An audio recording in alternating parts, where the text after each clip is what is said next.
Hey, hi, good afternoon, everybody. My name is Quirinian, and I'm an unemployable counselor, and just here to talk about some things I was thinking about, especially the holiday season coming up. Had a lot of conversation with some friends of mine regarding how the holidays, some people get really excited, and then there's the big drop once it's over, right? And how hard and tough January and February can be, right? And that can be tough. A lot of times too, people go through like a seasonal, there's a disorder, a seasonal disorder that seasonal affective disorder, I think it's called. But I mean, but for the most part, everyone gets all excited because they're all going towards a goal. And once Christmas hits, or Ukrainian Christmas or Hanukkah, whatever it is, they hit that, and then afterwards it's just like shoop, right? It just kind of falls off a cliff, and that gets hard, right, for people. And a lot of it is our perception of how we handle things or how we look at it. And a lot of times, like, there's, maybe there's medications involved, there's some mental health stuff, there's addictions that go on. But the only reason I want to bring this up is because this is a tough time for everybody. So I just wanted to give some tips to make sure you can take care of yourself, right? And if things start to get a little bit uneasy for you, things you can do to make it through. Right? Supports is a big one. Okay. And if you don't have any supports, you can go to Don't Feel You Do. There's numbers like 411 here in Prince Albert, Saskatchewan, right? So you can call, and you can talk to a mental health or an addictions person, right? There's services in town, like there's the health regions or the health authority as it is now, right? There's, nonprofits, there's other types of addictions places, mental health, there's a hospital. One of the worst things, and it happens with everything, addictions, mental health, a lot of times something comes up and there's the isolation period of it all, right? So maybe you're not going out as much, maybe you're kind of staying, oh, it's cold outside or whatever, right? We kind of get in our own head a little bit, and then we don't want to see, the forest for the trees kind of thing. And we end up getting stuck, and we're not able to get out of our own head to look around, to take a breath of fresh air, instead of just breathing in our own viewpoint. And sometimes we're our own worst enemies, right? Because I firmly believe that, you shouldn't need to be revered by people to be content in your life, okay? If anyone loves you today, it should be you. That's the way I look at it, right? There's a lot of times we seek validation through others. And I talked about this in some of the videos too, about the workplace, where we're seeking approval or something from somebody else. And if we don't get it, it's just devastating. Oh my gosh, I'm traumatized over this, but it's our own thought process of it, because we're putting so much faith in what other people say and what they don't. And it gets tough. And it goes back to our own ego too, where, a lot of times we've all had points in our life when we've been pretty egotistical, right? Or we've been arrogant or that sort of stuff. And it's okay to have a high opinion of yourself, because if anyone should have an opinion of you, it should be you. But it's when we start using that as kind of a thing it's kind of a lever for our own self-worth, because if other people don't see that opinion, we're not going to have that happen to us either, right? The dog is growling a little bit. Mando, come here, right? Like, that's just how things are, right? So, I mean, how do we work through that? And how do we find ourselves in a happier place when it's all said and done? Mando, come here. Right? That stuff's hard. That stuff's really hard.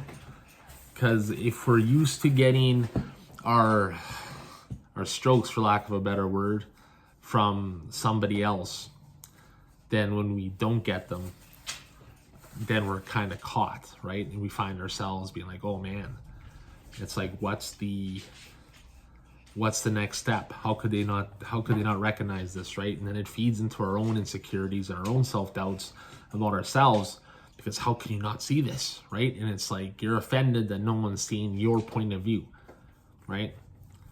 And that leads to like I said, then it gets to be all kinds of stuff can happen, man. Like the isolation, it gets to be like, oh my gosh, you'll try extra hard, it slips into more codependency.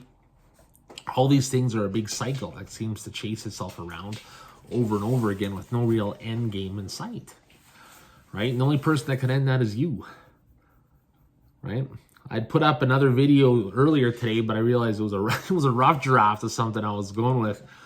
So I wanted to clarify. I took that down and we're going to replace it with this one, because the whole point I'm saying is like our ego can get in the way. And by ego, I'm talking about our viewpoint of it. Because people can be cocky and funny, and like, yeah, you can kind of put up those people. There's people that are so arrogant you just want to throw them down a well, right?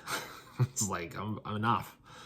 And it's like, how do you deal with those folks when you're seeking validation from them? Or there's other things in play that you're working towards something like the holidays or whatever, and then it doesn't come to fruition or it doesn't go off the way you want it to. How does that impact you after it's done? Okay. And that's where the support stuff comes in. Because it's a lot of times we'll isolate ourselves, we get feeling bad, we'll kind of hunker in, we won't look at that kind of stuff. But if we can, at least, and I'm not talking about, like I said, it doesn't have to be like somebody close to you. It could be so much as picking up the phone and calling 411 and talking to a counselor, right?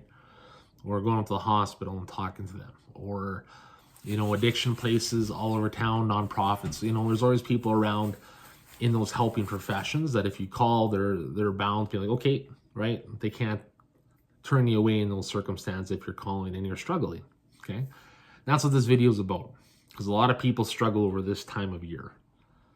It's, it's a lot of it, the holidays, it's, well, togetherness and all that kind of stuff. Yeah, but a lot of it too, it's money, it's expensive.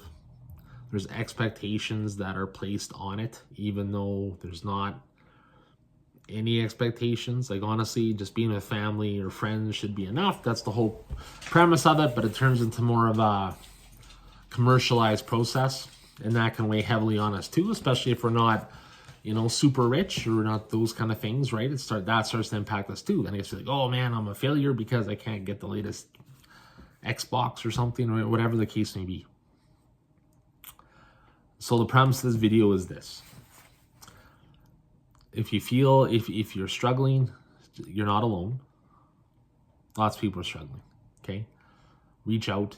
If you have a friend or you have family you can talk to, do that. If you don't, and you go the other route, call like the 411 services, call, counseling people, addictions, mental health, like do those things, right? Reach out. Because if you don't reach out and you sit there, number one, no one knows except you. And then you're fighting a battle that other people are fighting as well. And sometimes it helps just hearing that. Okay? So I'm not going to keep you too long here. But just remember, man, we're all in this together. And the goal is, we all want to make it through here in one piece. So do what you got to do. Get a journal it out. Right? Even just getting it out on paper is good. Like it's about releasing it from within instead of stuffing it down there, because that's what kills a guy. That's what hurts you. Right? Is you'll push it down and not acknowledge it, and then one day it'll come out in a fury when you're least expecting it, and it'll make things that much more difficult for you, because now you're like, okay, what do I do now? Now you're really lost. Okay? So reach out. Explore it, right? In my line of work, my old line of work, it used to be like every counselor had a counselor, right? Because life's hard enough. And you're dealing with those sorts of things and talking about some really heavy things, and people go through stuff all the time. Life happens, whether you are making other plans or not, right? Like that's just what happens. So you have to be somewhat prepared, and if you're not, that's okay. But just know that you're not alone, and when you start to feel that way, you need to reach out and you need to talk to folks, okay? All right. My name's Claire Rennie. I'm the Unpublic Counselor. I appreciate you watching all these videos. And like I said before, we're all in this together. So let's just try to be kind to each other. And remember, I learned a long time ago, family isn't just about a bloodline, okay? It's a friend, a neighbor, someone you have some sort of connection with. You can say, hey, look, man, I'm struggling a bit. Do it. It'll make your life easier. And remember, man, if you wake up in the morning wondering if anyone loves you, just think there's at least one person that should. and that's you. Okay? All right. Take care, and we're all in this together. Okay? So reach out if you need to.